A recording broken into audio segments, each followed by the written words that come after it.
And now we hear from a supporter and a friend of Judge Brett Kavanaugh. Travis Lenkner is a former clerk for the nominee. He's now an attorney in Chicago. Travis Lenkner, welcome to the NewsHour. Does Judge Kavanaugh think that he is going to get a fair hearing on Thursday? Judge Kavanaugh looks forward to the hearing on Thursday, and he has been looking forward to the chance to testify under oath before the Senate Judiciary Committee since he started asking them for the opportunity to do that more than a week ago when the allegation from Dr. Ford was first published in the Washington Post. So I know that, now that about 8 days will have passed since he was wanting that opportunity, he's looking forward, frankly, to the chance to testify under oath and to do so publicly.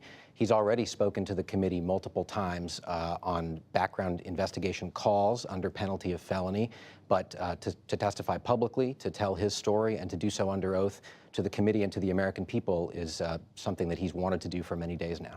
The questions are still out there, Travis Lenkner, about why the committee, why Judge Kavanaugh haven't wanted to have an FBI investigation of these charges. You just heard Senator Coons bring it up again. Why not? What's wrong with that? Well, Judge Kavanaugh has said he will do whatever the Senate Judiciary Committee asks him to do, and he's gone through every step of the process that they've put in front of him. So he's the nominee.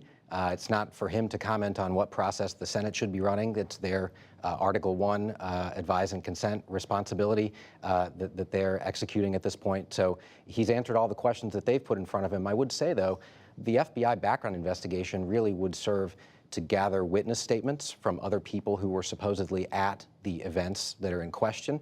The Senate Judiciary Committee has gathered statements. In terms of Dr. Ford's allegation, everyone else that Dr. Ford named as having been present at the gathering has now given a statement on the record to the Senate Judiciary Committee saying that they don't remember that gathering or any of the conduct alleged. And in the case of a woman who was there, one of Dr. Ford's best friends from that period, said she doesn't even think she knows Brett Kavanaugh. So the committee already has the sorts of witness statements, I think, that they would be getting from the FBI if the FBI were the ones taking the statements instead. I think I hear what you're saying. I also hear others say that, but when the FBI is out there doing the investigation, asking the questions, that people feel more compelled to come forward with the whole story. And you could apply that to the second set of accusations now that have come from the woman who says that Judge Kavanaugh, when he was a freshman at Yale, exposed himself to her. Well, as to the second allegation, Judy, I think what's important for viewers to remember is that this is a story that the New York Times itself refused to run. There's not a single eyewitness who corroborates the story, and that's after both the New Yorker and the New York Times reported that each outlet had spoken to dozens of Judge Kavanaugh's classmates and contemporaries without finding anyone to corroborate it.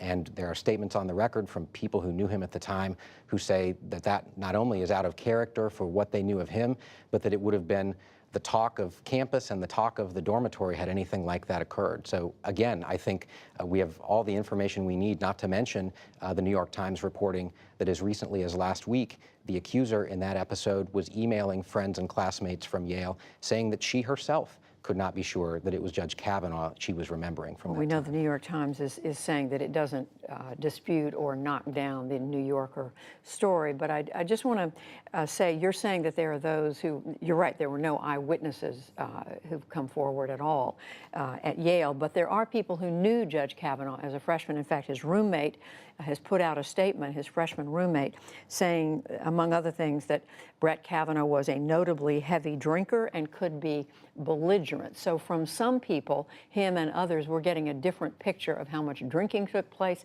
not just in college, but also in high school. Well, Judge Kavanaugh, in his interview last night, acknowledged that he, like I think all of us, may have had times as a young boy or young girl, a young man or woman, when he would look back and cringe or say he wished he had behaved differently.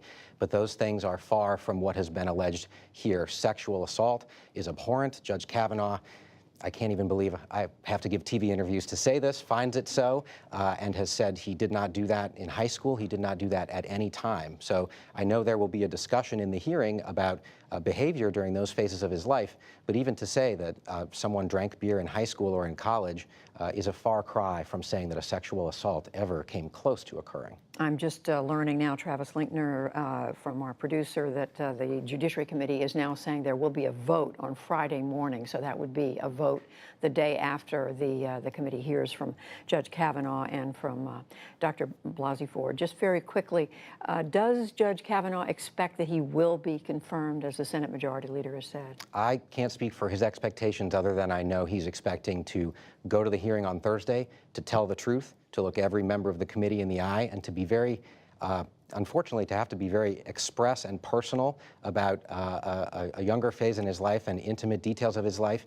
But he wants to do that, frankly, not because he wants the job, though I know he does, but it's far more important for him to defend his integrity and clear his name and make sure people know the type of person he really is.